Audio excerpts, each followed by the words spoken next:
something up nice. I thought you were going to come in your Tooele gear, Scott. Thought that, but I thought, you know, I remember a presentation somebody, I guess most of them, one of the former US. Yeah. He used to say he always made a point when he was doing board meetings to wear The tie. and a jacket. Oh, yeah? He says, I feel like it's, you know, it's, I need to understand. Yeah. I usually try to either have a jacket or a tie. Or a I don't tie. know that I feel like I have to. Both. Yeah. I do sometimes a bit.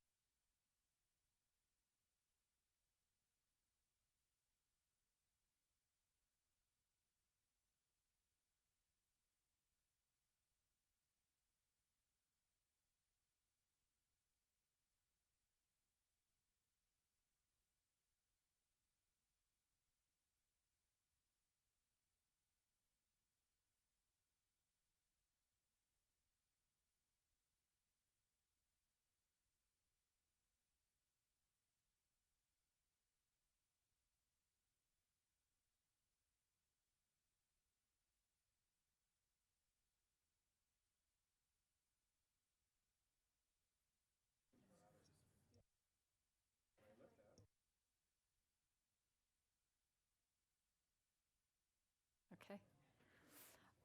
Alrighty, welcome to our board meeting. We appreciate everyone being here. And let's go ahead and jump right in and stand for the pledge, please.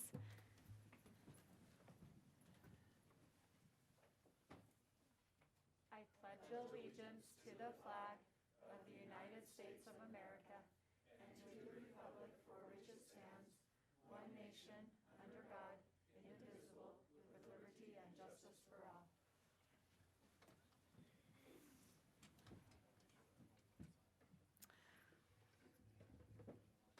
All right, we will go ahead and jump right into, I think, almost everyone's favorite part of the meeting is our district school recognition. So Principal Matt Parker from Gransfield Junior High is here, and it smells wonderful in here. I don't know because of the mask, but I'm sure it.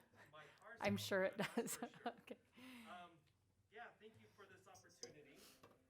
Like she said, I'm Principal Matt Parker from Gransfield Junior High School.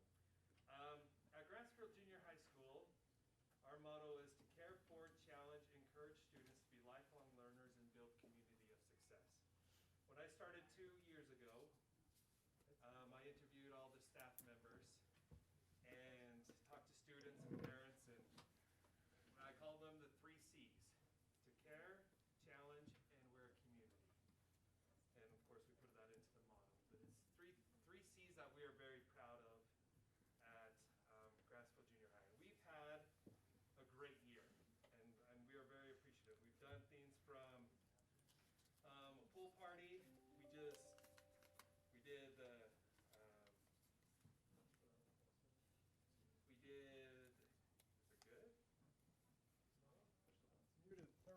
all right. Oh, hey, I can hear me. Okay. Smells good in it. Can you hear me? So we've done a handful of things. We just recently had a school dance, a junior high school dance. And, we went through all the testing and everything.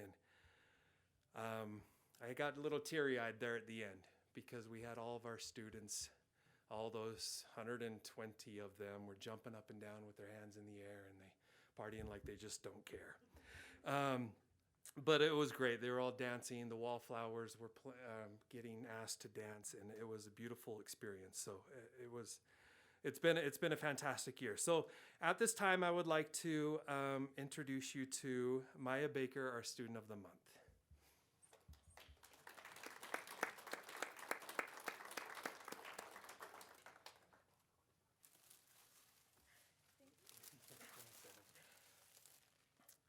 So Maya Baker, this is a nomination from a couple of our teachers. So actually Mr. Davis, who is an English teacher with us, and he is also a publications teacher. So this is what he says.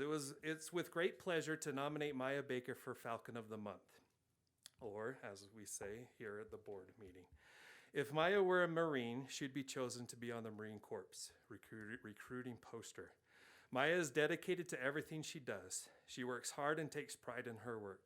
Maya was put in charge of this year's yearbook because we all knew she would take it seriously and would give her best to make sure our yearbook is not only completed on time, but that it would be the best presentation of Gransfield Junior High.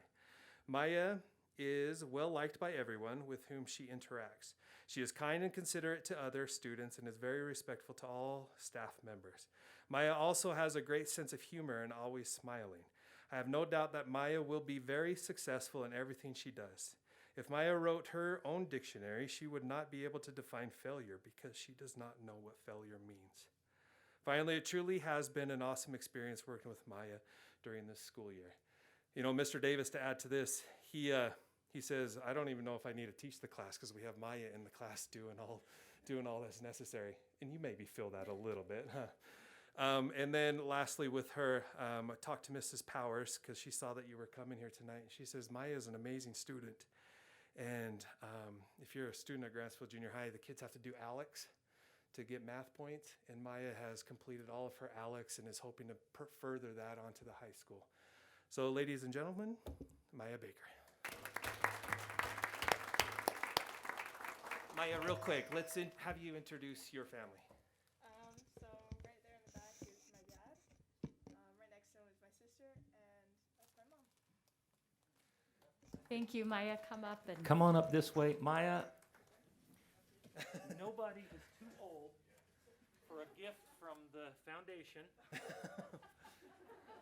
And you needed, I know you needed a large pink unicorn, right? From the foundation. So this is thank you.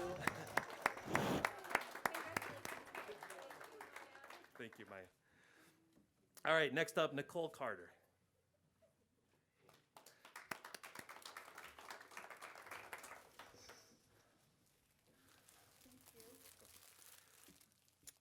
This is what I have to say about Nicole Carter, with support of other teachers and assistant principal.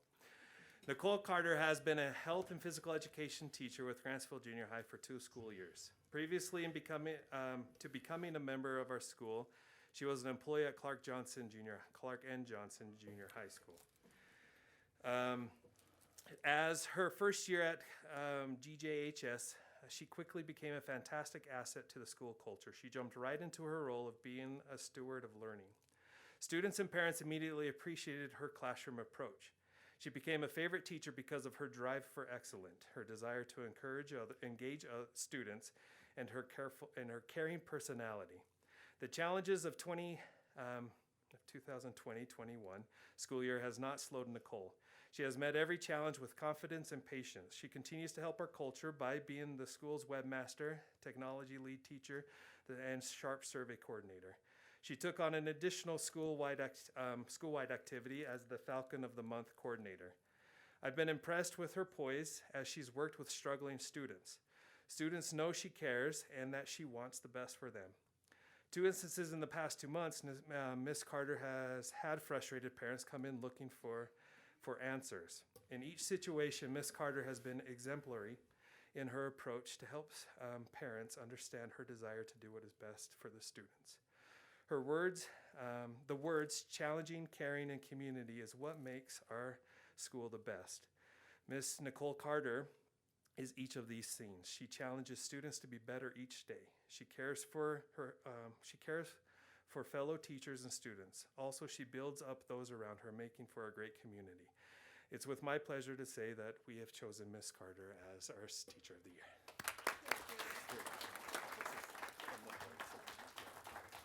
You get a pink unicorn. Would you like? We do have a gift for you. It's not a pink unicorn, but it is a bag of goodies from the Tooele Foundation. So, thank you. Thank you. Congratulations.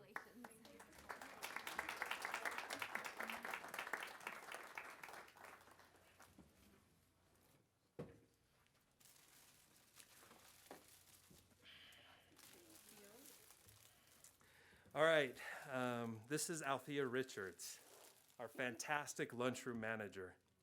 When you immediately enter the kitchen, if you've ever been there, I know Mark's been there, it's a party. You will feel the family atmosphere. All those lunch ladies love each other, and I believe it is because of their leader. She is friendly, kind, and playful. She isn't only prepping food for but preparing the ladies to have fun and to have a joyful day. Running a lunch program during a pandemic presents many problems. At the beginning of the school year, I asked Althea if it were possible to prepare hot lunches and have multiple lunch offerings for our students. Her response was an immediate yes. She reasoned that hot lunches and various offerings are what students deserve. Currently, our students have 3 to 4 choices each day, sometimes 5. Students are pleased with the quality of food that they get every day. The pandemic has also provided many stressful obstacles for the lunch staff. Althea has listened to each of their struggles and have found ways to help them feel comfortable. She has kept me in the loop when there have been struggles, and we've worked together to find solutions. I appreciate that she always wants me to smile. She is a great leader and a better friend. For those reasons and many more, I have nominated, this is why she's here, Althea Richards as Gransfield Junior High's Classified Employee of the Year. Who do you have with you here, Althea? Do you have anybody with you? No. Family? Nicole and Matt. Okay. Thanks. Well, we have a gift for you. And again, it's not a pink unicorn. It's a bag of goodies from the foundation just to express our appreciation for all that you do. I have to tell you, my oldest is a junior, and she already has my elementary kids excited about lunch. Oh, wow, junior high. That's great. She has them all excited about all the. If you didn't hear that, Valerie Shields has a student at Gransfield Junior High, and she has the younger siblings excited about lunch, right?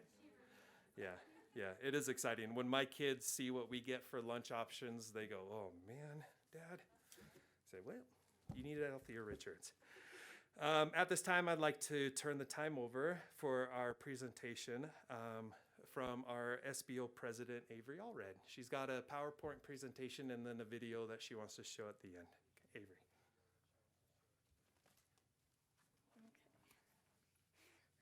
Okay. Good evening, everyone. My name is Avery Allred. I am an 8th grader at GJHS, where I am also the student body president. I'm here to share with you how awesome GJHS is and how we soar with the Falcons.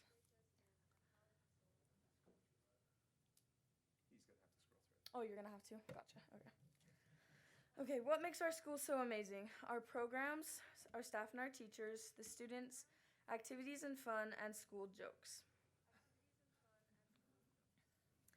We have some great programs for students to choose from, such as FACS classes, a variety of art classes, as well as a great music program.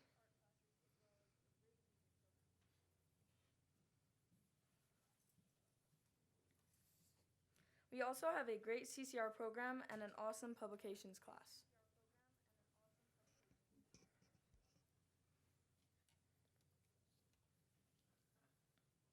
We have an exceptional staff who care about the students and work together to create a fun learning environment.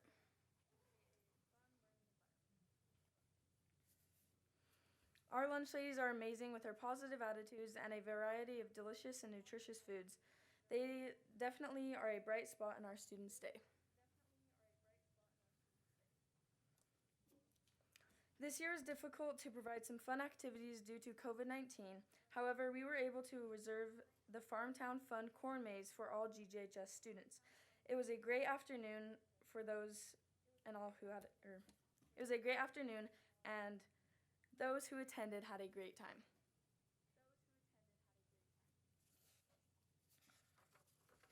We also have some inside jokes. A popular one was taken on Elf on the Shelf using Batman. For example, we did Batman in a Pan. We also hid a Batman figure around the school and challenged students to find him.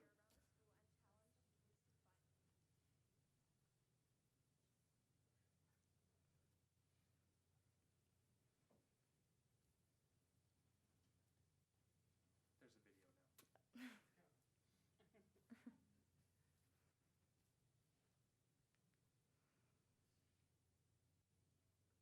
Principal at GJHS. I like helping teachers, and they are good teammates. I like working with the kids because it's a party every day. Okay, why do you like being a custodian at GJHS? I love being all around the kids. All the kids here in the community I live and work in, and it's fun seeing them at work, out of work, and it's just, I'm a big kid myself, so love being around them. Why do you love GJHS? Because they have really good teachers. Why do you love GJHS? Because there's a lot of nice people. What's your favorite part about teaching facts at GJHS? I love the kids and all the hands-on activities we get to do together. What's your favorite part about being a secretary at GJHS? The kids and the kids of the kids that I've worked with over all the years. Who is your favorite teacher at GJHS and why? My favorite teacher at GGHS is Mrs. Clausen because she always makes class great. What makes GJHS so great? When students are struggling and the teachers help you out. What's your favorite part about teaching at GJHS? Definitely the wonderful students and my amazing compatriot teacher. What makes GJHS so great? I personally think it's the teachers because they're so amazing and kind to everyone. What's your favorite class at GJHS? My favorite class is art because it helps me express myself creatively. What's your favorite part about teaching PE? My favorite part of teaching PE is watching those who have not really ever had an opportunity to learn or play the games, catch on and learn to enjoy them. And I love watching students make progress in their physical journeys. What is your favorite part about lunch? Sitting with all my friends. What is your favorite thing about GJHS? I like when they do like the things where everyone can get together and do a game like Kahoot during lunchtime. What is your favorite class at GJHS? Gym, but I don't have to listen to the teachers talk. What's your favorite elective class at GJHS? What's your favorite experience since you've been at GJHS? Well, I absolutely love when we get to have assemblies because they're so much fun. And I absolutely love when we have our spirit weeks because then you get to dress like this. Woo. Amazingness. Of the students and parents, it's great support. I really enjoy the faculty. Thanks.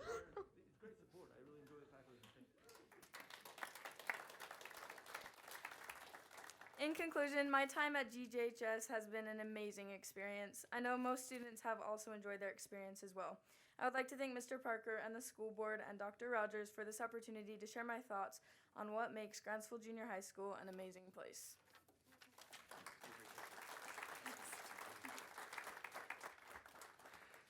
Thank you, Avery, and I know she could be another person up here with an award. Also, the publication staff for putting together the video and all the kind words that the kids said. You know, they're getting A's. Thank you for your time. We really do love to go to work. I think I love going to work. It's special to be with the kids and the teachers, and it is a place where we really do care for each other. It's a great community. You can feel that when you walk our halls. And you know what? We're challenging each other. We're going to get better. We're going to get through this. And yeah, I'm really excited for you to see our scores coming up. So thank you for your time, board and Superintendent Rogers. Thank you.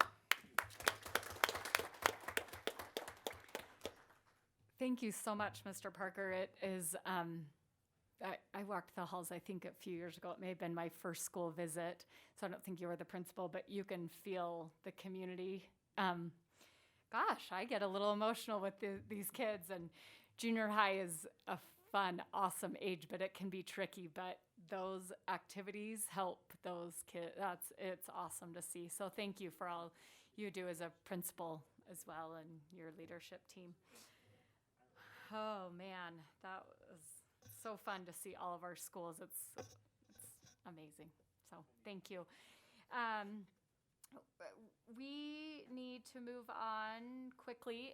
I don't want people to feel like they have to stay, so I'll give you a nice exit strategy right now, or you can stay. We do love people to stay as well. Avery, if you want a big Pink unicorn. pink unicorn, I can hook you up, okay? We'll get one for you, Avery. That was a nice job.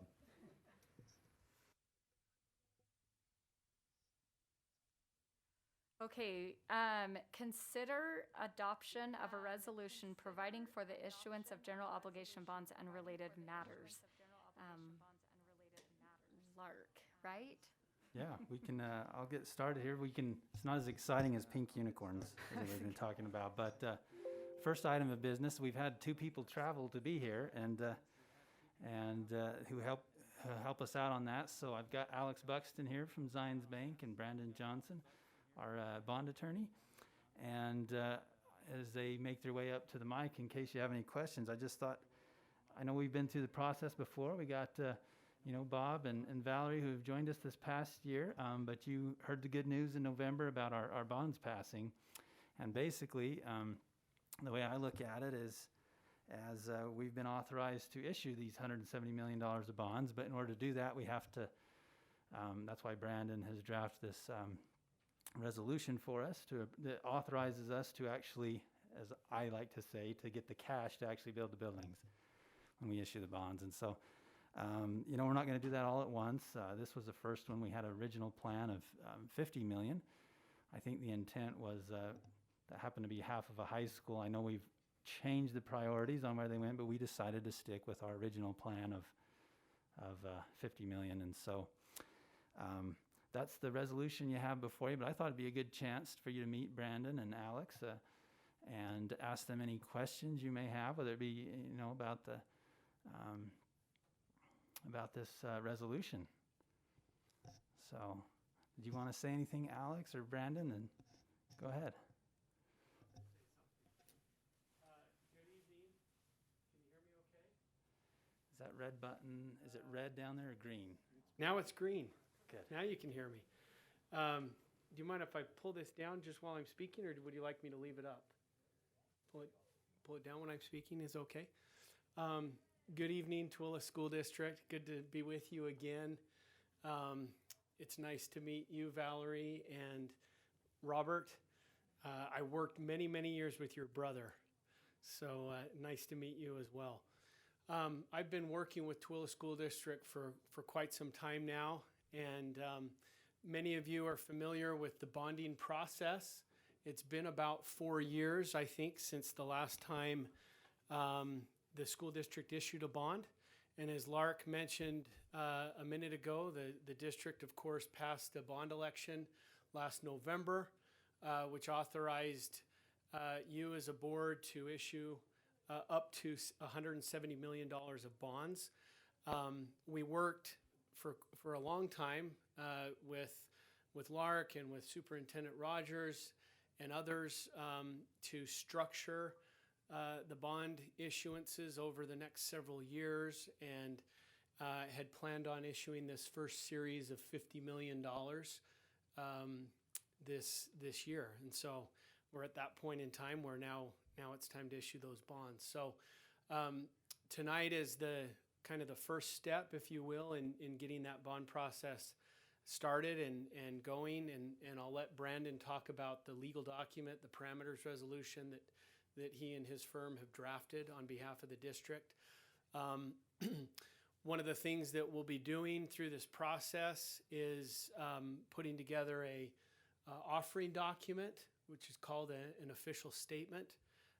We've got a form of the preliminary official statement already put together, which entails all of the pertinent details about this bond issue as well as the school district as a whole. And we utilize that document to present to the rating agencies. We plan to present over the next couple of weeks to get a bond rating. And the current bond rating for Tooele School District is a AA3, which is a very good underlying rating.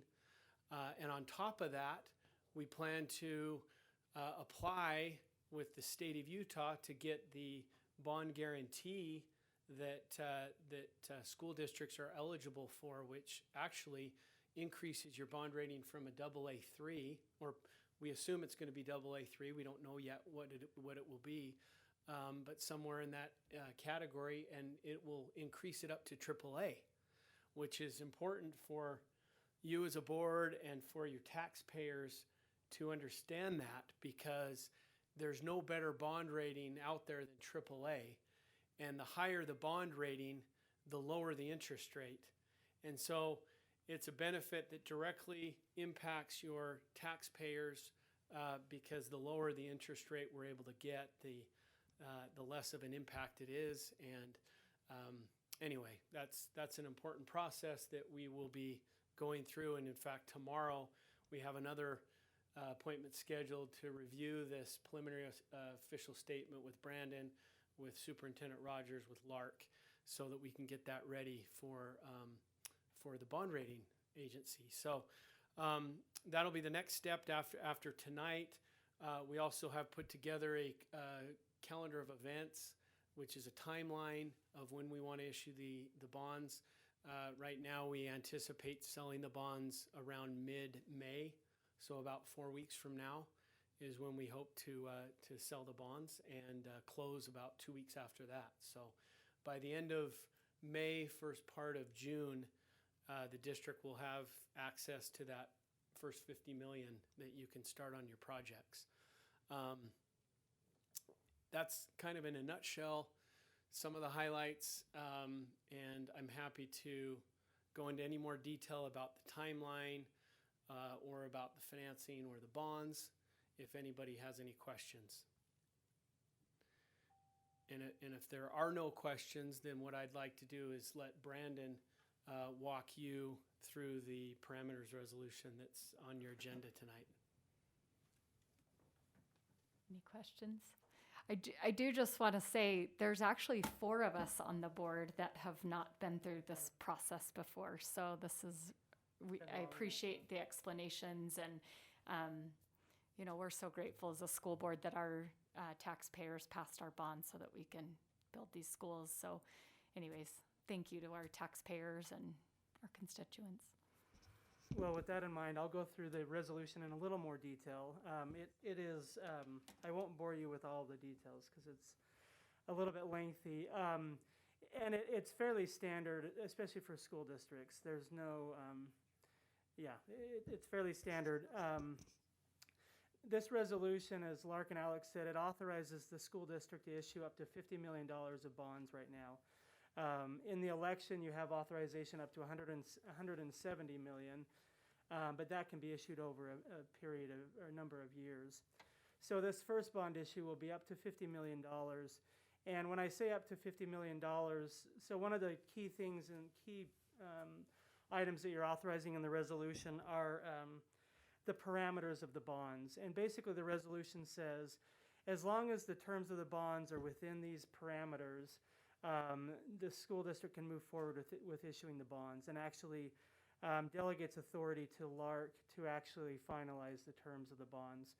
And so the parameters that you're approving tonight are a maximum principal amount, maximum bond amount of $50 million, a maximum maturity of 21 years, which is what was authorized in the election, a maximum interest rate of 6%, which maybe Alex can talk a little bit about that after I'm done, but the interest rate, the actual interest rate on the bonds will be much less than 6%, but that gives the district enough room to allow bidders for the bonds to give the district the best terms.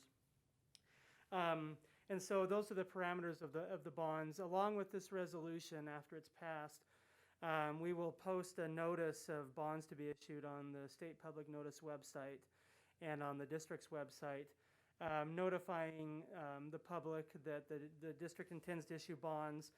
That publication starts a 30-day contest period that anyone can come and challenge the bonds. It rarely, if ever, happens, but then that gives us that comfort after the notice to move forward. One other key thing to note, this doesn't obligate the school district or the district to issue bonds. So if things got really crazy and interest rates spiked, well, if they were above 6%, you could do it. Couldn't do it anyway. But if for some reason it didn't make sense for the district to issue bonds, you're not committed to doing it. The district can still back off at any time up until the pricing date. And so it's, again, it rarely happens, but if something crazy does happen, you do have the ability of saying, let's hold off for now and wait for the right time. So that's the resolution in a nutshell. if there are any questions, I'm happy to answer them. Okay. Does anybody have questions? I'll make a motion, and we can start. Okay. So I motion that we adopt the resolution authorizing the issuance of the general obligation bonds, Series 2021, as presented. Second. Okay, we have a motion by Scott, seconded by Bob, to approve the resolution authorizing the issuance of bonds for 2021. Any discussion to that? All in favor? Aye. Any opposed? Motion passes. We're ready to go. Thank you very much. We appreciate that. Madam President, just Yes. when you say we're ready to go, I mean, I just received an email from Mike and Ian that said, hey, we need to put on the calendar a date for a ribbon cutting for 20 wells, because assuming that you approve our recommendation for the construction, contractor, that we really are ready to go and start that project, which is exciting because we just did the groundbreaking on Ibapaw, and we built Vernon Elementary this last year. So that's with the 3 new schools, that's 5 building projects between last year and moving forward. So it's really an exciting time, but we're at that point where 20 wells is just about ready to get going. Thank you. Do we have patron comments? Before we start on patron comments, I failed to welcome our district office employees that are here, and our union leaders from classified and certified, and we anyways appreciate you all being here tonight. Okay, our first open forum is Patty Bingham. If you'll come up and state your name, and then you have 3 minutes, please. Patty Bingham. I just wanted to quick food for thought. When I was at the last board meeting, I just recognized what could be a missed opportunity for students, and I'm all about student learning. I have spent a lot of years teaching government to kids, and so anytime they might have an opportunity to be a part of government, and I just thought it would have been a great opportunity. And this is a growing district, so many schools coming up. If students have an opportunity when given like 2 or 3 choices for their mascots and their colors that they get to vote. I'm pretty old, and I've seen schools open over and over again, and the difference I've seen when students do that is ownership in their school, keeping their school clean, caring about their school. And it's one of those things that honestly doesn't matter. And anytime we can give students something that is not a big deal, but they get ownership and they get to be a part of government, great opportunity for them. So I just food for thought. And then I also want to thank you as a board. You do such a great job. We appreciate you, and I appreciate especially that you collaborate with teachers and that you let us have voice. So thank you. Thank you. We appreciate you. Okay. We will go ahead and move on to the consent items. Does anyone have anything or ready to? Could we pull 5.6? Thank you. Yes, let's pull 5.6. Okay. Do we pass the consent before we discuss 5.6? Okay, that's what I thought. I'll give you a okay, motion. So I motion we approve the consent calendar items excluding 5.6. I'll second. It's been motioned by Camille, seconded by Scott to approve the consent items except for 5.6. Any discussion? All in favor? Aye. Aye. Any opposed? Okay, let's talk 5.6. Go Want me ahead. to start? You know how I already feel, but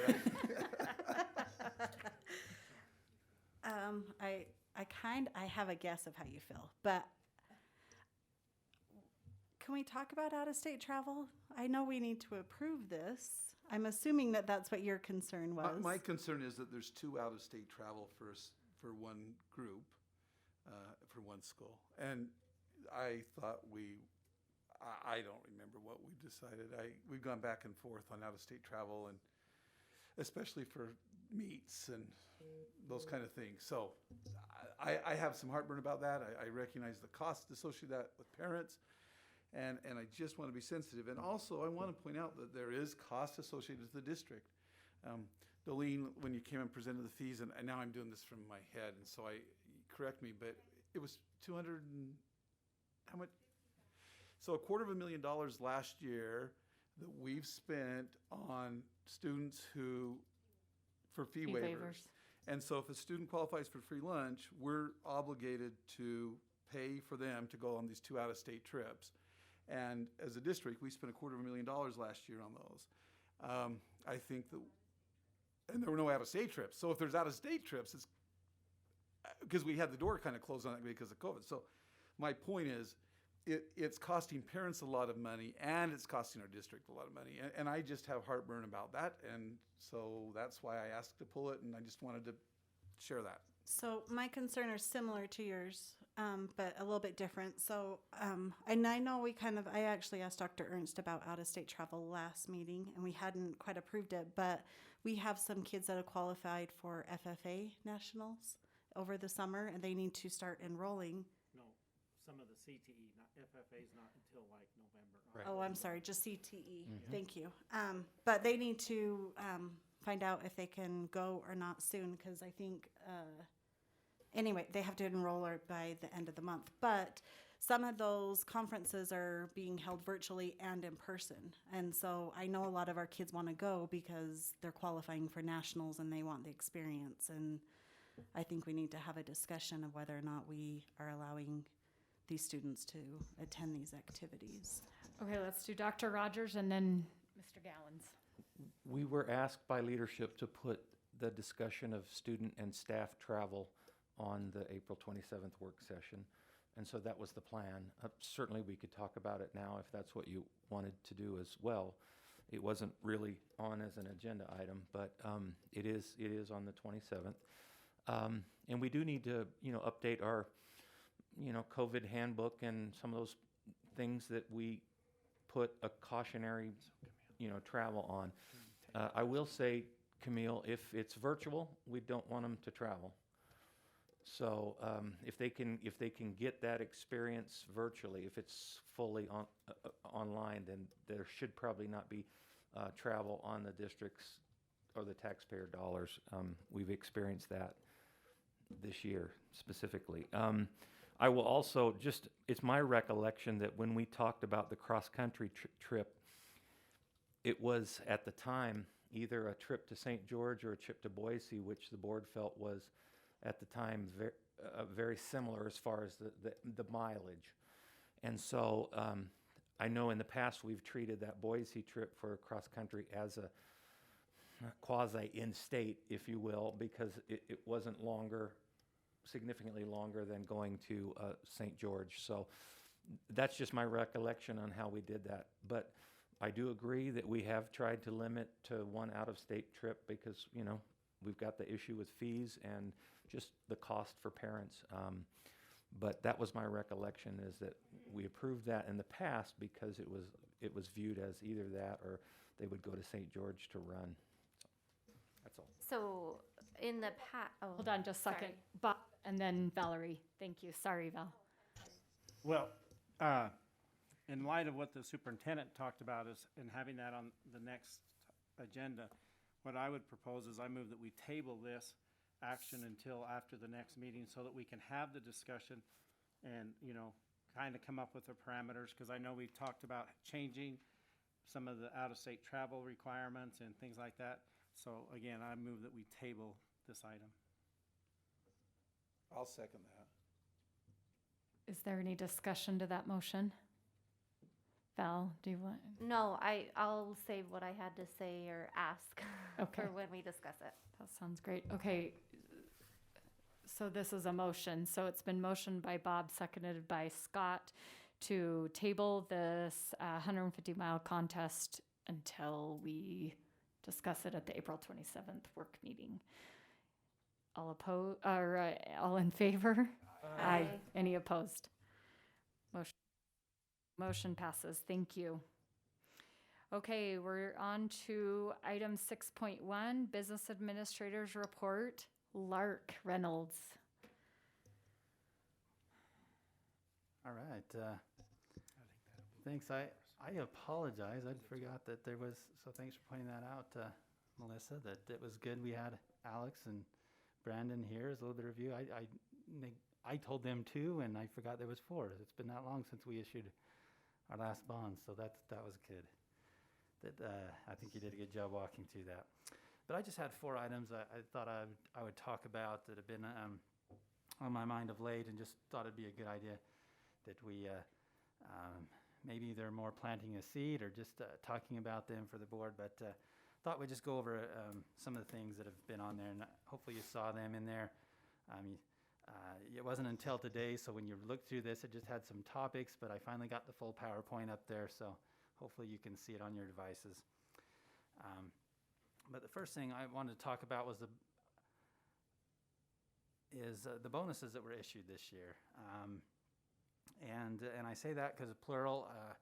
Hopefully you saw the points on there. These have been very well received, and we've received a lot of positive feedback. I know I'm specifically referring to the one from the school board. I hope you all felt that as employees have reached out to you individually. But when we did that back then, we didn't realize that the legislature was looking at a similar thing, and so it's just kind of been an odd year. The biggest difference between the two is in the legislative one, there was some strings attached to it. And I don't mean strings. I mean, the code was written such that they gave us the amounts and told us how much to pay people, and they specifically excluded classes of employees. So you can see that kind of on that bottom line. I took that right out of the bill. People who are not working exclusively in a school setting supporting students, which really only included central office employees, and we have some central offices that aren't school locations, such as food service, transportation, and the maintenance. But outside that, everybody received one, and I've heard the same thing. I think we need to, it was neat that the legislature did that. I call it the year of the bonuses because who knew that this was going to be coming in a year hard with the hard things we've had to go through with COVID-19. But I also hope people realize that it's a one-time thing. We can of course look at it in the future, but I wouldn't bank on having an ongoing. So that's why it's good that we had it in this year, but we need to remember that it was used with one-time money. So, any questions on that?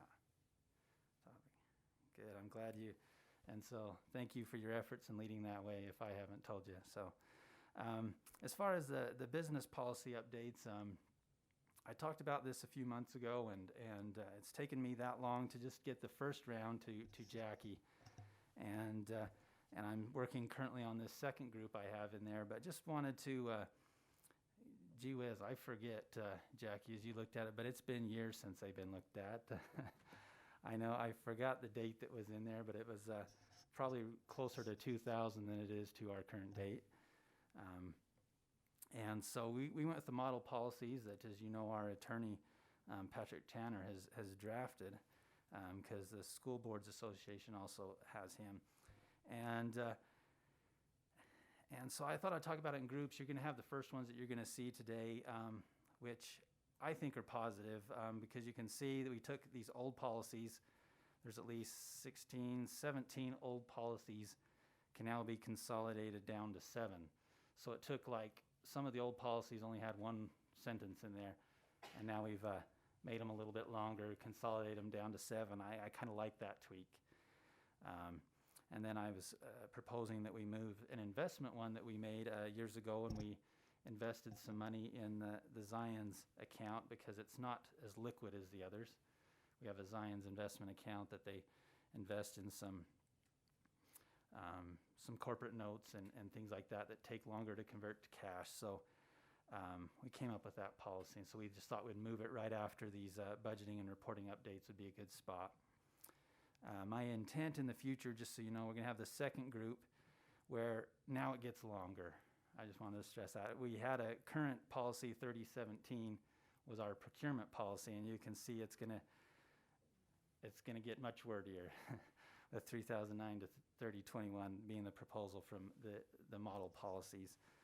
And I want to point that out because the reason we need to make this change specifically is I seem to get told this every time there's a program review from somebody at the state office. They ask for our procurement policies, and quite often we've been written up for your policies are in conflict because we have this old 3017 and this new 3018, which don't always jive. And so that's part of the reason we need to really update that procurement one. And then it even gets into more detail. You see they have a specific spot for procurement on construction and appeals and oversights. And so we'll bring those to you in groups so that it doesn't overwhelm you all at once. But just wanted to know that that's our intent in cleaning up that 3,000 level business policy section. Hopefully, any questions as we walk through that one? No? Good. Well, thanks. The capital outlay updates. I hope Ian and Mike, I see him in front here, are going to be presenting hopefully at your next meeting. So really, this is just my idea. This is what I consider the planting the seed. I'm not saying this is the direction we go. Every time we've talked about the capital, I've said that I think we need to keep all options on the table. And I say that because we know 4 projects, I should say, that I feel like the board is committed to and to proceed on. And that's the 3 bond projects we've talked about in Ivapaw Elementary. So I'm considering as 4. The next 2 outside of those priorities is, we've talked about the bus garage, warehouse, and some other things that have been combined in there. And so as far as options currently on the table, per my understanding, is that we definitely have 2 buildings over here, and you've talked about that and know some of the conversation that went on about that last time. And it's my understanding, as I pointed out, that Ian's working with our current architects and construction firm on that project, have been working on some estimates, so we'll have some more concrete numbers. But I wanted you to see in there, and I have some details, where I got these numbers from. It was from an email that was circulated around from our assistant transportation director, Sean Adams. He comes to us from Alpine School District, and they have 2 bus garages. They call one the east and the west compound, and you can see the years that they were built and the details he gave us about their price. And this is where it's scary. So if Ian and Mike look at me strange, just because I was taking Steve's model here of just an annual inflation of roughly 5%. I think I looked that up, and it happened to be a ballpark figure for construction costs over the past history.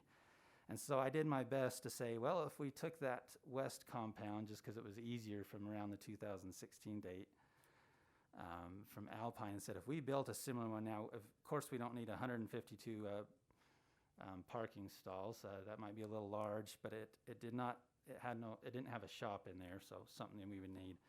But I just started with that as a blank slate, saying if we were building new, because you've seen the costs of maybe the building over there, what would that ballpark figure be in today's money? Well, if I followed Steve's template well enough, that would be about $9.5 million today. So that's kind of interesting because that gives us at least a ballpark figure. Now, Westland and VCBO will come in and have better numbers than what I just gave you. That was just a ballpark, so you can see what would it be to potentially build new on a site.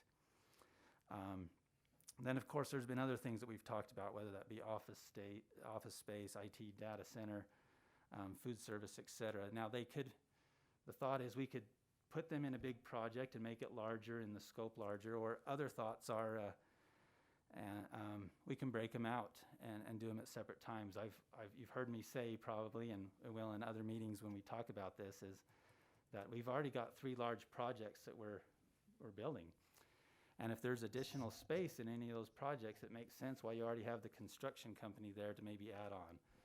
I'll use the classic example of the IT data center, because when I brought this up with them, you got Dustin sitting here, but when I brought it up with them, Alan talks to me about the data. He's big into how much speed we need to have into these buildings, and he's proud that our high schools have some of the fastest speeds and network to them. And when you talk about potential data center near a high school, sometimes it makes sense. So I'm just saying, if those projects are on there, we need to keep in mind that we may not have to add them in this project. We can also break them out separately and might want to look at them at one of our future builds. So, and that's why I, hopefully, well, you've read through all the other notes. Any questions you have about high level on capital projects? I just have a more of a comment on them.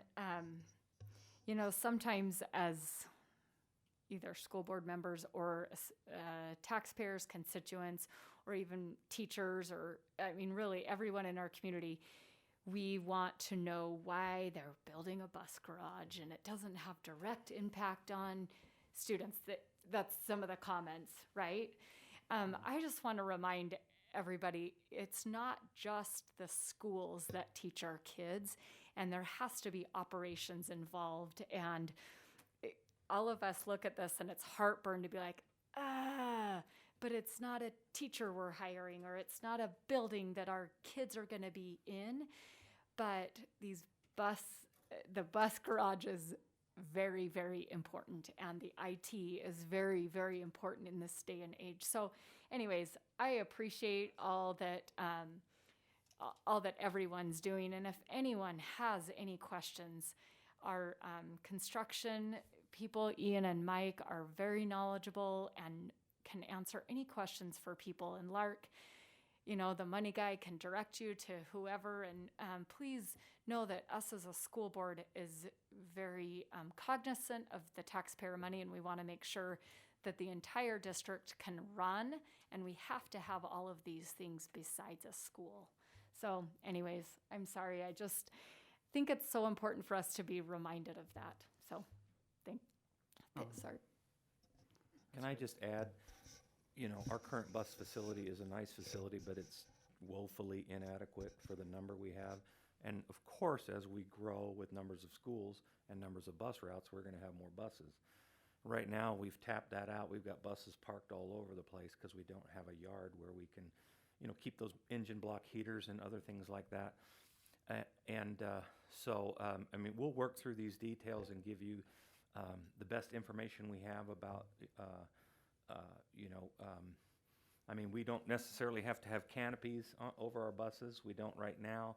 We thought initially that with the indoor parking, that would save some wear and tear, but of course, we ran into, as we talked about, other challenges with some of the infrastructure on those buildings. So we've got good people working on it, trying to come up with the best, you know, possible solutions.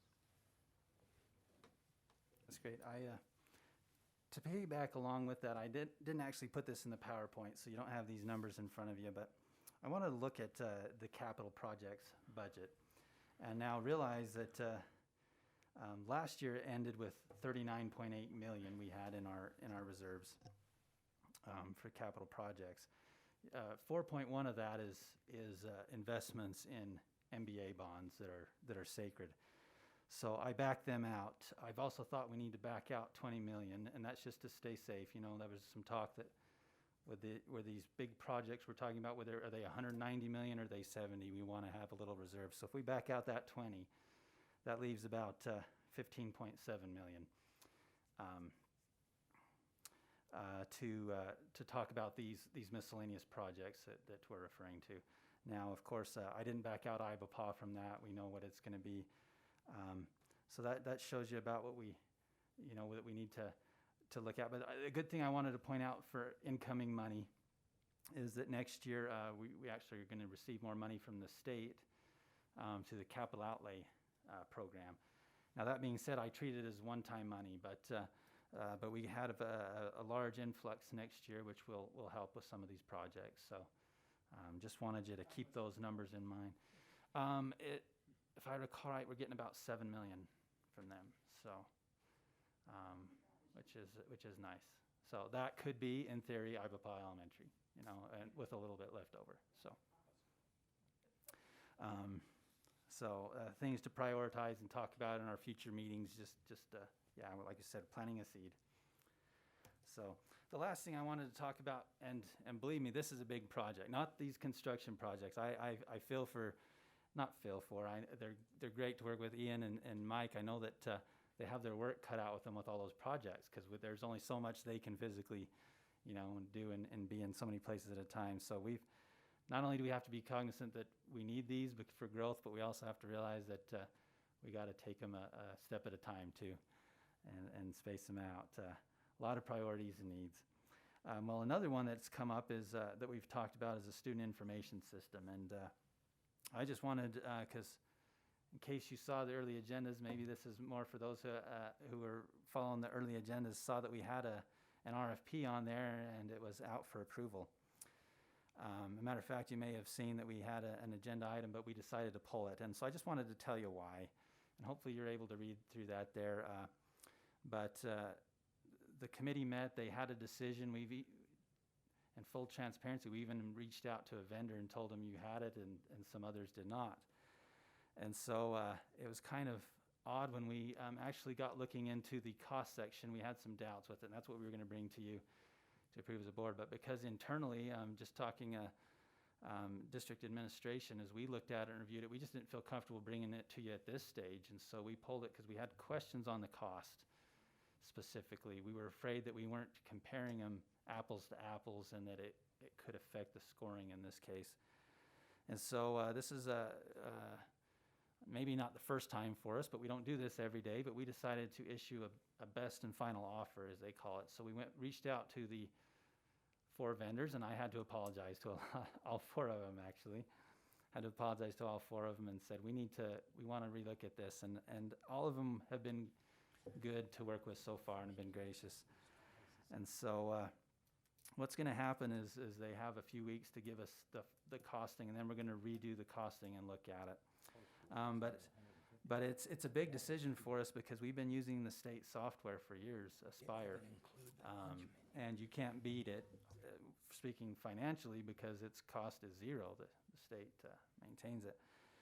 But I don't know where everybody sits on it, but we've heard back and forth. Some people love it. Other people feel like it's outdated and does not get updated in a timely manner and needs to have some improvements. So that's why we're looking at, just so you know, we had 4 responders that are with this best and final offer. Out of the 4, 3 of them already have districts here in the state of Utah who they do business with.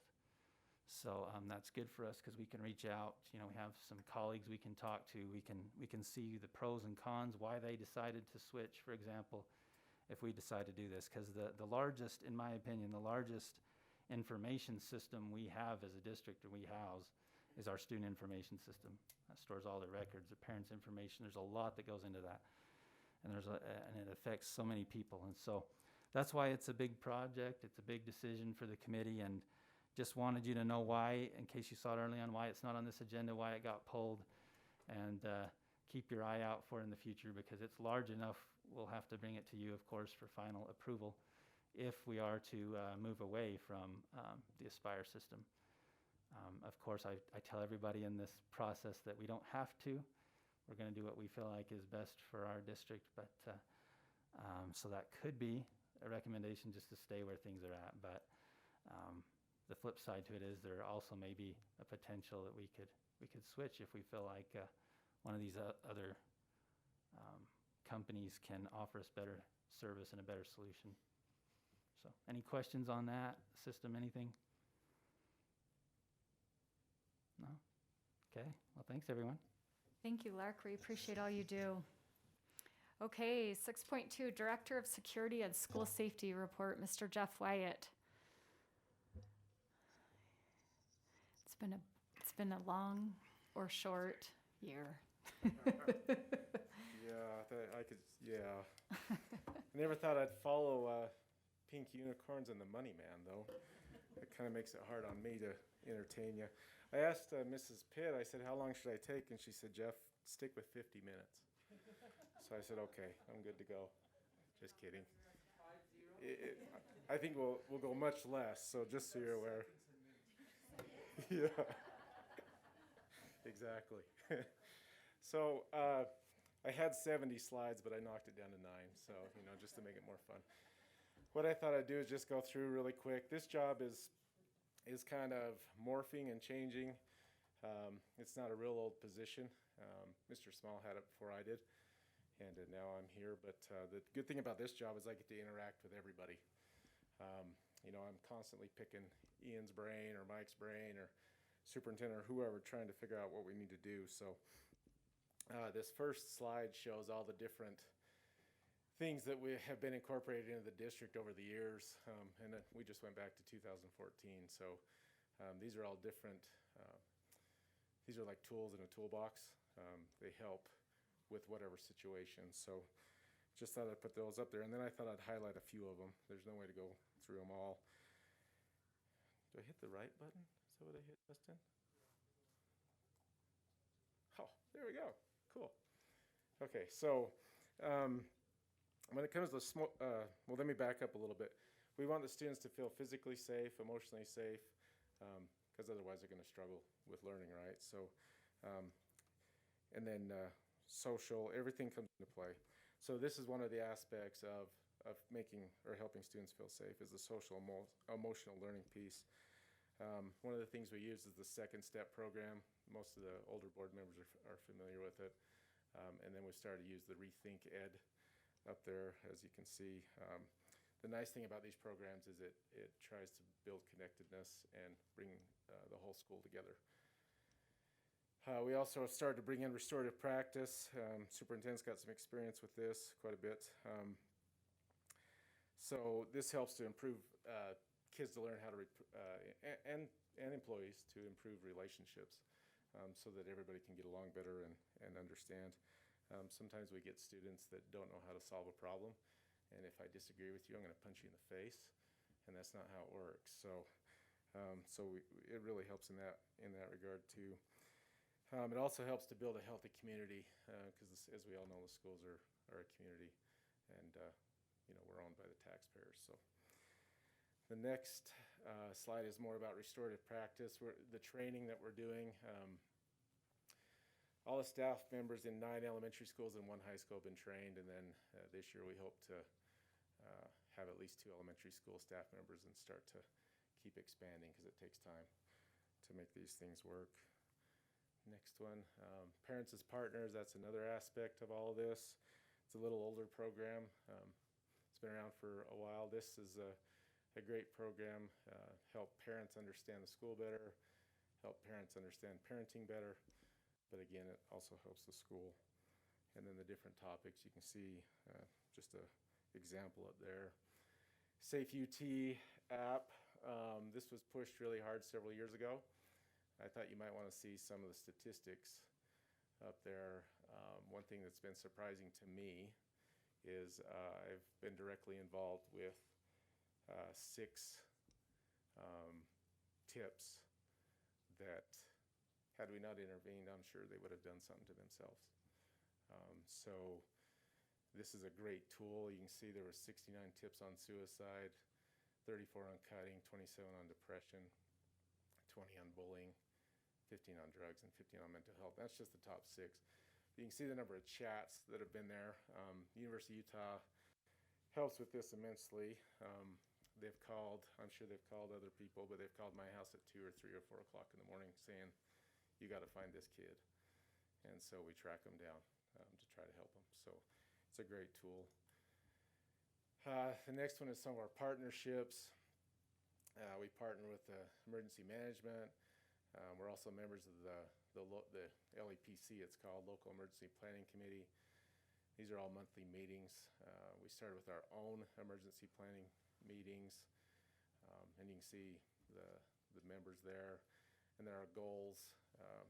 We also have we got a lot of things we need to update. You guys the board has been great in updating the schools.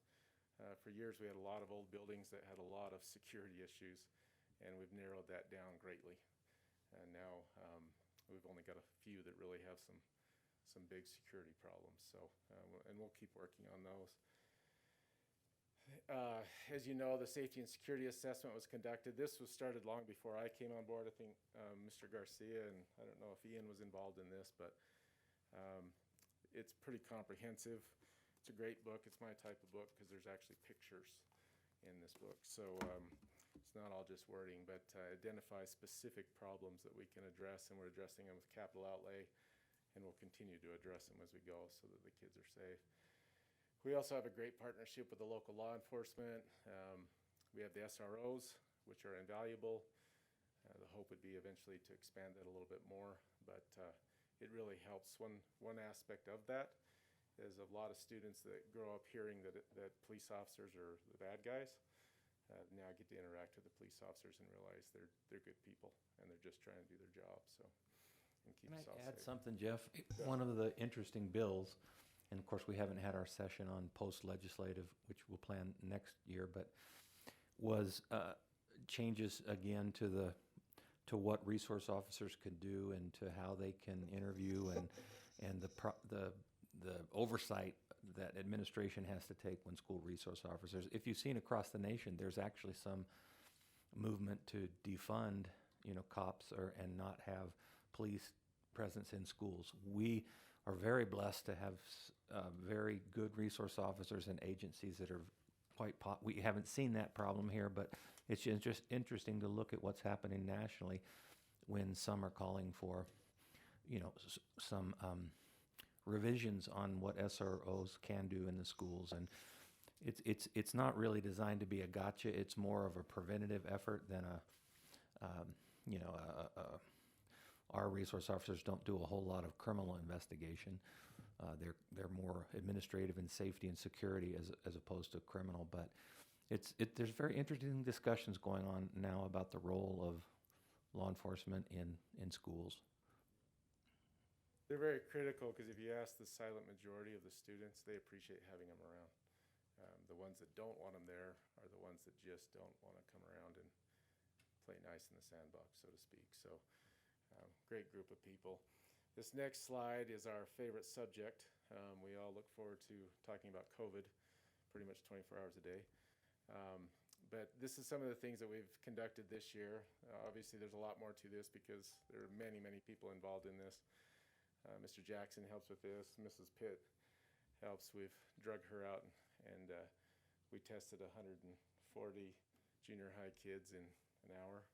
And that was great kids, but so they could have their dance like Mr. Parker talked about. But so far, we're well over 16,000 tests that have been administered. That's for testing to play, testing to stay, testing to prom, and we will test to graduate so that we can have a good graduation, which will be awesome. We have a clinic. We had one running tonight. We run it from 3 to 6:30 twice a week. All employees and their families can come. We're also actually helping Tooele City with some of their employees when they've been exposed or quarantined to try to get them back to work. We also have been vaccinating in partnership with the Tooele County Health Department, and you guys know this. Mr. Coombs and his group are amazing. Amazing. To be able to pull off what they've pulled off is, you see other counties and they're struggling, and here he just keeps going strong. So can't say enough about him. We vaccinated 1,700 plus employees very quickly. In the process, we received word that possibly, Mr. Jackson can correct me, but possibly next week we'll be vaccinating 17 and 18-year-olds that want to be vaccinated. Obviously, it's not forced on them, but we've been working on that. So that'll help lower the numbers down again and help with our schools. So that'll be a good thing. And then the last slide is just some of the partnerships that we have that are involved with safety. So that's what sorry it wasn't 50 minutes, but that's what I have for you. So that was perfect. Thank you. Do you have any questions? Any questions? I have just a quick question, and I don't mean to put you on the spot, so if you don't know the answer, that's okay. I'll make up an answer. You brought up the Safe UT app. Uh-huh. Do you know what those numbers were last year versus this year? I'm just curious of how much of an increase we're seeing. I can get those. That's a good question. Yeah, I can get those for you. That would be amazing. Thank you. Yeah, that's a good point. Absolutely. Thank you. Okay, thank you. Board of Education reports. I don't want to put any board member on the spot, but does someone want to talk about the IBAPA groundbreaking? Valerie does. Okay, so this is my first time to IBAPA. It was so cool to go out and just kind of see what the community was like and to be there with these little kids. They were so cute. And it was my first time to Wendover High and Anna Smith as well. And it was really fun to be there and kind of feel of their community and their culture. And it made me a little bit jealous of their small schools. I was like, that's so neat that, you know, they have this small, tight-knit community. And anyway, I was glad that I was able to go and be there for all of that. There was I felt like there was some excitement from the district as well as the kids and the community. And yeah. Does anyone else have any committee reports? Yeah. Scott. I would like to just touch base on the audit committee, just so that the rest of the board kind of knows where we're at. And if you recall, it might have been 2 months ago. It's been a little while ago. There was a conversation about a hotline, and then you had the decision was that the audit committee would look at that. So just kind of closing the loop back on that. So as a reminder, the audit committee is made of myself, Alan, and Valerie. And we did have an opportunity to view the idea of going out versus staying with the state or going with the state, so that everyone understands it's a new legislative mandate that we do have a hotline to report, and you can use the state, or we could go outside. The numbers, Valerie and Alan, I touched base with Lark, and they indicate that you should typically, for most organizations, would see about 2% of your employees, or as kind of a rough number about how many reports you would normally see through the course of a year. So you would expect that we would normally see about 40-ish, you know, but just so you kind of have an idea. We've seen like less than a handful, you know, 2 or 3, which kind of tells us that maybe the current process is not working very effectively. So we felt like we would suggest that we go with that hotline. It's not a significant cost. It would be less than $10,000, and it's first year, and it's actually less than that on subsequent years, because a lot of that's just setup costs, you know, on year one. The thought was, as we talked, you know, correct me, Valerie and Alan, if I'm misspeaking, but the thought was we would try that for a few years and kind of see where those numbers end up, and then we could have a better value judgment. You know, is it worth that, and see what comes from that. But we want to have transparency to the community. We feel that that's really important, and having that available, and a lot of included in what they're suggesting is even a communication plan. You know, how to get it out so our staff knows, and even our community, so that if they have concerns, how that would go. So we've engaged Lark to kind of help us through that process, but just the kind of feedback to the board. The second, I guess I took for granted that the 3 of us have met.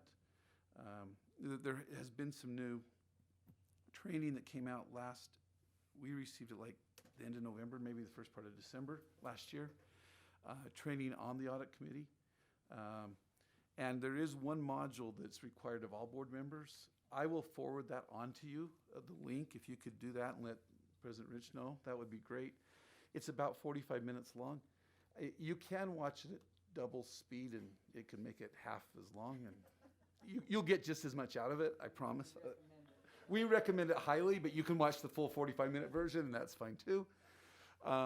You'll see it when you watch it. They talk really slow, so you can really get this one on double speed, and you'll be fine. But I'll send that out to you. If you could all please do that and let President Rich know, that would be great. One of the takeaways we had from that is, so the 3 of us met. We have to formally elect an audit committee chairman. I seem to have spoke up, so I'm now that's why I'm speaking now. So that you all know, if you've got any questions about the audit committee, don't hesitate to reach out to me.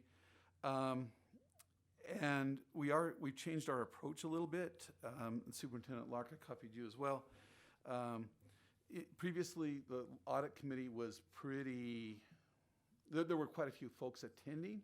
Formally, the audit committee is only 3 of us, but there were a lot of other staff that were coming.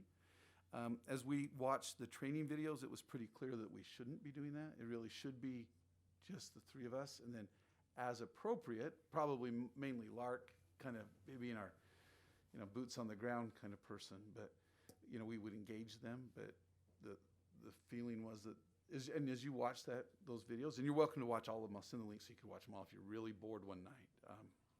Good sleep medicine, but, you're welcome to do that. But so our thought is we'll do that, and working with and for those that are new on the board, for Bob at least, Valerie knows now that we do have a contract with an external auditor. And we have the option, again, that's mandated by the state. We do have the option of actually hiring someone, and they would actually, but by statute, they're not allowed to report even through the superintendent or Lark. They would actually have to report to the audit committee as an employee of the district. We could do that, but we've elected to contract at Lark. It seems like that makes more sense for a district our size. It doesn't feel like you could keep a full-time auditor busy 40 hours a week.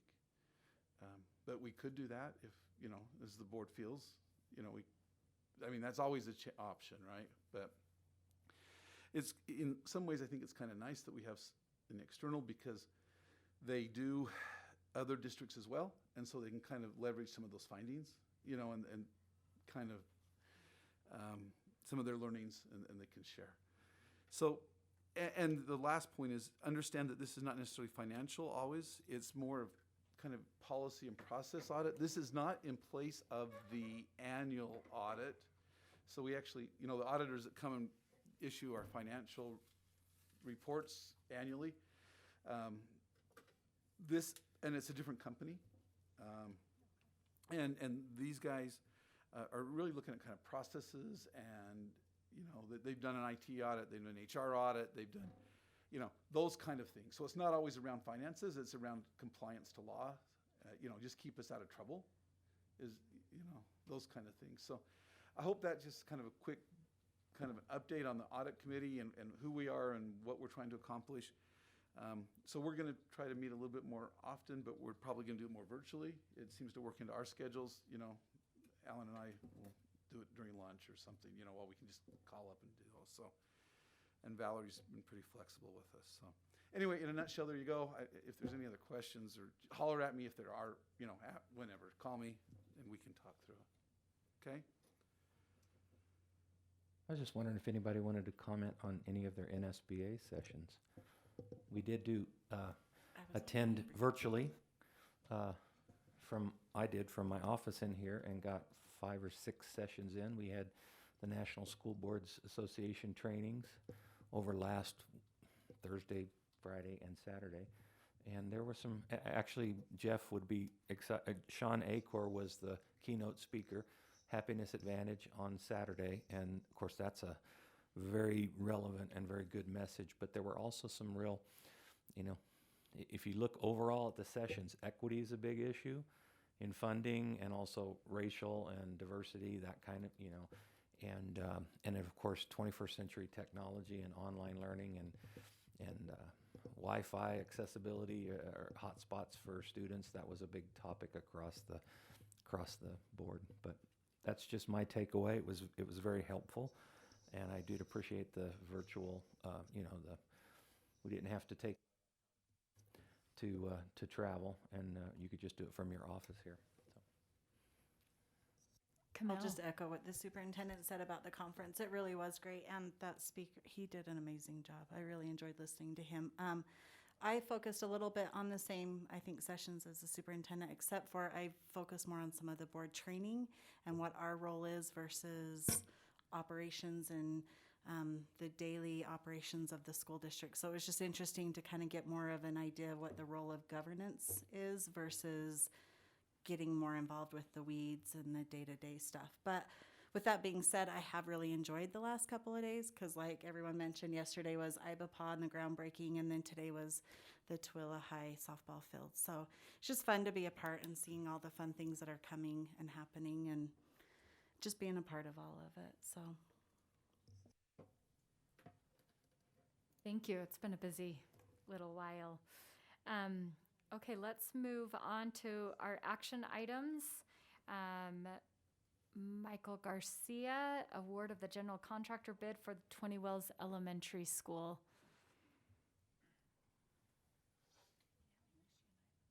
All right, now it has been a great couple of days. So thank you to everybody who was able to make it, and I know those of you would if you could. But no, it's been exciting with the groundbreaking and ribbon cutting, and so it's exciting to see 20 wells get going. So I won't take long. As you can see from the scores there, we had 3 very good firms, Bud Mahas, Hogan, and Hughes. All 3 have done work for us before. Bud Mahas is currently finishing up the softball fields for us. They were all very close in scores, and so after tallying the scores and calculating the cost, you can see that we recommend we've selected Bud Mahas and recommend that you guys as a board approve that. And if there are any questions or comments, we did have, I believe, 6 people sit in on that scoring. So are there any questions or comments? I would love to hear from Bob. That was his first go around through this process. Bob, I'd love to hear your thoughts on the process. Well, I want you to know I thought the process was a very good process that we went through. I was very impressed with our people in the process that we followed. The one thing I was very impressed, and I even apologize for, is they had to kind of educate me. You know, I'm kind of a cowboy, and I'm not really a construction person, but as we went through, the one thing that I do know, and I learned a lot about the RFP process, was being very specific in your request of what you want, because that helps kind of keeps you out of the weeds. I think that was a term some of you guys use. It keeps you out of the weeds as far as, you know, this low bid thing, because you have, you know, if you are very detailed, they have to, you know, rise to that standard. They have to rise to the detail. And so I think that's one of the things.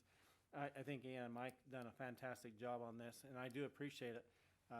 It was amazing. The one thing, you know, before we ever did see the financial side of it, they gave us kind of an estimate, and I was thinking, God, if we was only close to that, you know, if we could only be close to that. I want you to know these bids came in very close to the estimate that the district had put together.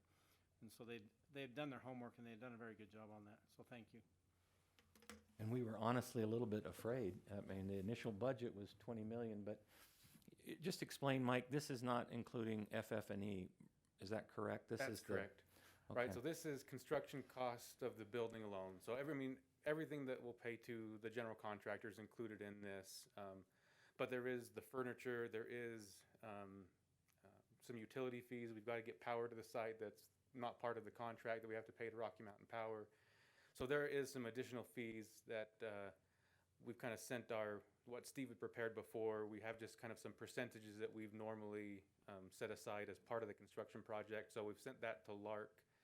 And I apologize, I probably should have included that in on this, but that kind of gets us to that, you know, a little over that 20 million range by the time you add in furniture, utilities, architectural fees, and all those other little things.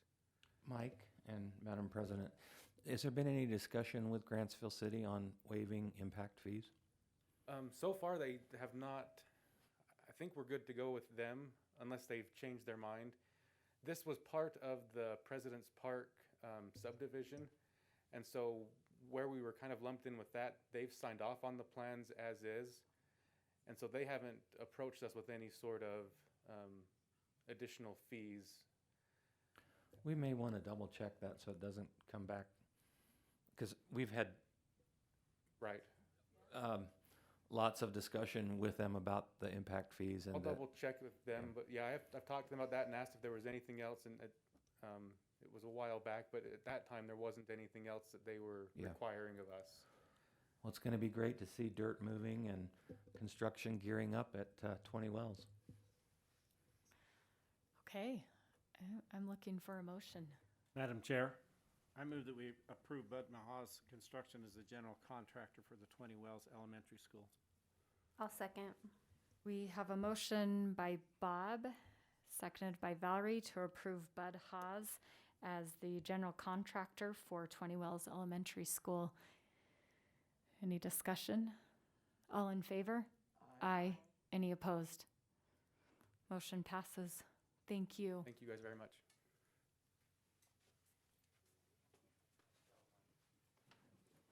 Okay, new policy 7.2 American Heritage, second read. Yeah, so this is a second read. Our first read was actually, I'd have to go back and look, maybe February. Yeah, I think so. Ish. And we were waiting on the civics graduation requirement from the legislative session. So legislative session wrapped up, and there was no significant changes from the legislative session in how it impacted the model policy. So my recommendation is we approve the model policy as written for implementation. I will make a motion to approve new policy American Heritage. What do I say? For implementation. Thank you. I'll second. It's been moved by Valerie, seconded by Camille to implement American Heritage second, or just the policy American Heritage. All in favor? Aye. Aye. Any opposed? Mark, would you Motion stay there for a passes. second? Madam President, can I ask for a point of personal privilege? Yes. I would just want this group and want it to be on record if you saw in today's transcript bulletin and a very nice picture with Dr. Ernst in yellow. He was very springy, but I just want to express appreciation for all of the candidates. We had some very high qualified candidates and internally and then an external candidate. And Dr. Ernst was selected by the committee. And if you've read the article today, it also talked about Superintendent Pitt and her contribution and that we're going to miss her, and she's done many great things for the district. So just wanted formally to recognize our new assistant superintendent who will take the reins on actually before July 1st. I mean, that's technically our new year, but with Dolene retiring, I mean, it's hard to fill those shoes, but we're excited that Dr. Ernst is, and we think he's up to the task. So thank you, Mark, and congratulations. Congratulations. We're excited. Thank you. Okay, new policy, staff code of conduct. It's a second read. Matt Jackson.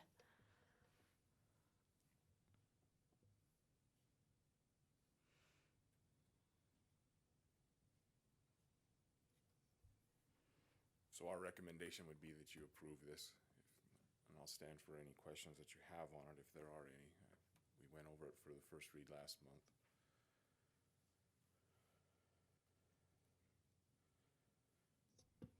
I'll just make a motion that we approve new policy, staff conduct for implementation. I'll second. Okay, it's been moved by Scott, seconded by Camille, that we implement staff code of conduct. All in favor? Aye. Any opposed? Motion passes. Thank you. You'll see me a couple times. I was gonna say, it's too bad you'll get your exercise. That's right, I need my steps in, yeah. Okay, so this is a second read on health requirements and services students with potentially life-threatening allergies. Probably the only thing that I think is unique to this one from when we did our first reading is knowing that school nurses will come back under our umbrella in the future. So it doesn't really change anything policy-wise, but I think it helps us to kind of get these things out to our nurses a little bit better. So anyhow, no changes, and I don't think there was any public comment from this. So I would recommend approving this policy. I move that we approve new policy, health requirement and service for students with potentially life-threatening allergies for implementation. I second it. It's been moved by Valerie, seconded by Bob, that we implement health requirements and services for students with potentially life-threatening allergies for implementation. Any discussion to the motion? All in favor?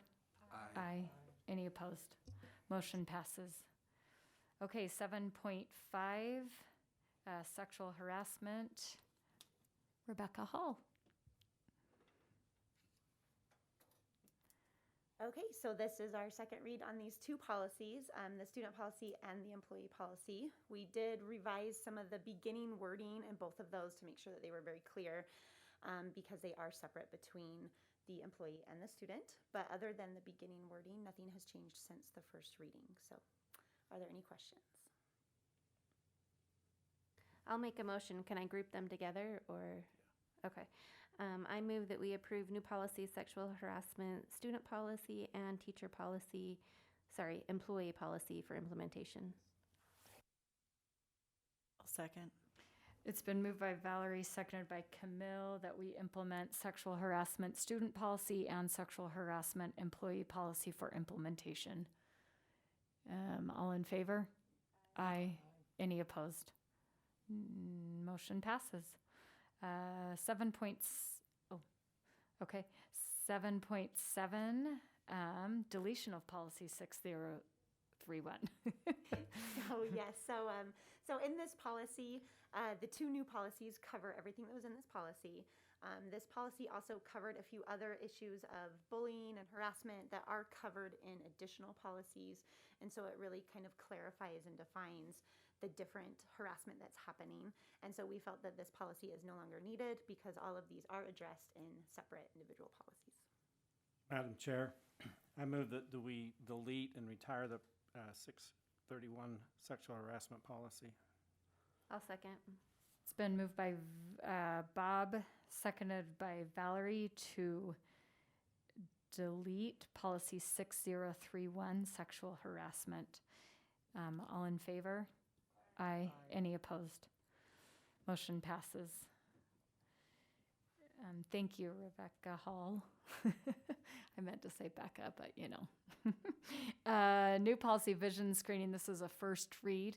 Yeah, this is a first read, but I'm actually going to recommend that we approve it, and here's why. So this is an interesting policy.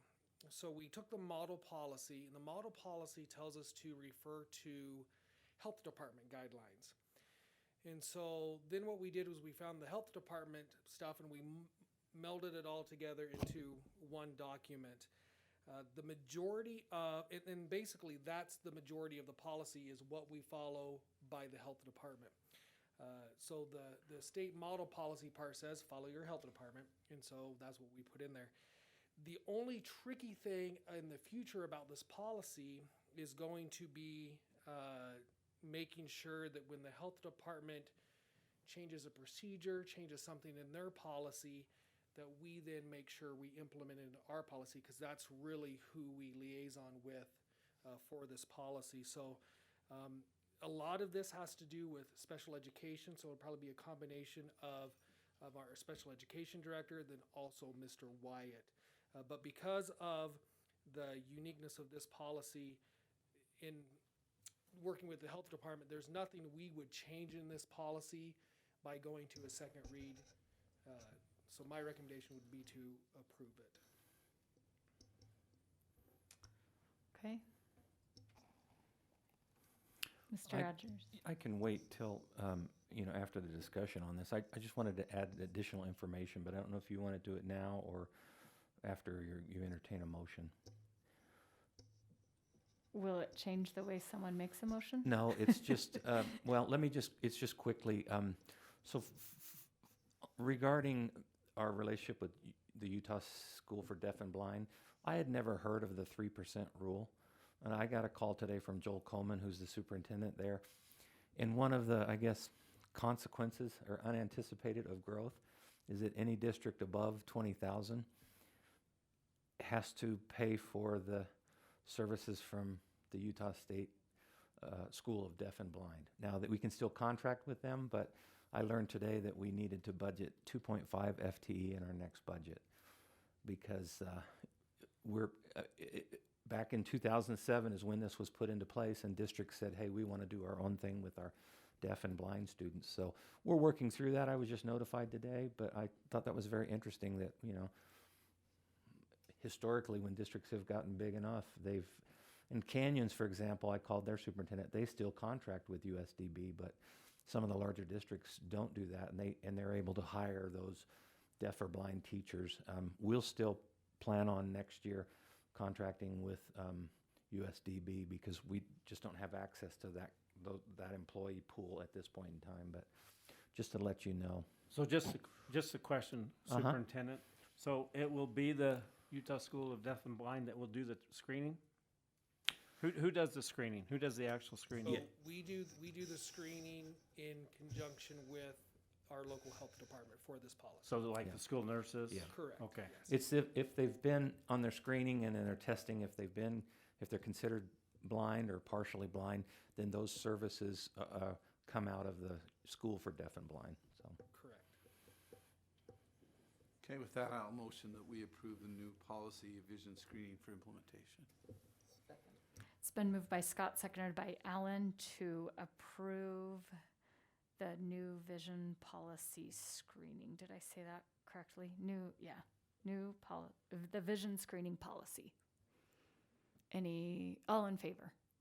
Aye. Any opposed? Motion passes. Thank you. 7.9 and 7.10 are LARC, correct? Yes. Yeah, we talked about these earlier, and Jackie did a great job of writing them in there. So unless you have any questions, they are related, but one's the deletion, as we talked about, and the other one's the new policies. Okay, I'll make a motion that we delete current policies 3001, 3002, 3, 4, 5, 6, 7, 8, 9, 10, 11, 12, 13, 14, 15, 16, 17, and 22. And that we also renumber policy 3023 to be 3008 and 3018 to 3034. Oh my goodness, Lark. Oh my goodness. 3019 to 3035 and 3020 to 3036 and 3021 to 3037 and 3024 to 3038. I will second if you said that all right. It's been moved by Scott, seconded by Valerie, to retire the following active policies: 3001, 2, 3, 4, 5, 6, 7, 8, 9, 10, 11, 12, 13, 14, 15, 16, 17, and 22. And renumber them to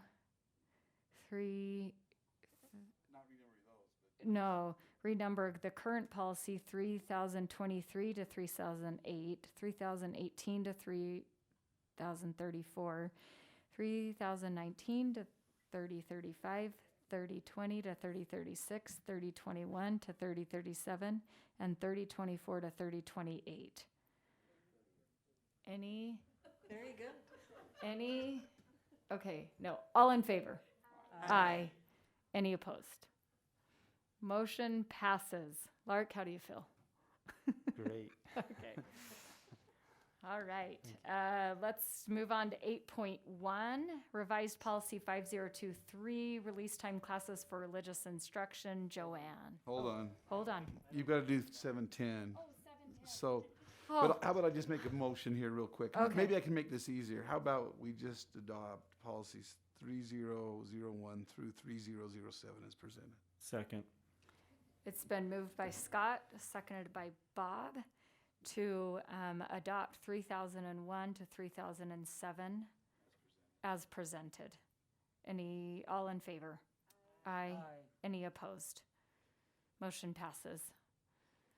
Now, on to 8.1. I apologize. Yes. After that, this is really easy. There's just a couple of code changes.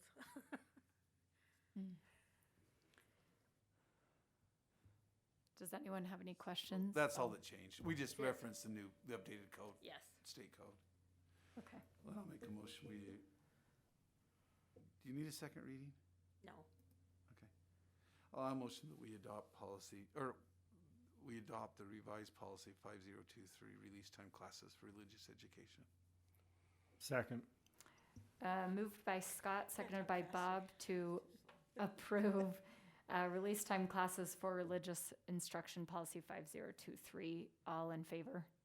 Aye. Any opposed? Okay. Thank you. I'll motion that we, what are we doing? We're going to executive session. We go into executive I had this session. brain cramp that just. I know, sorry. Yes. I motion that we reconvene an executive session in the boardroom at 7:40 to discuss pending or reasonable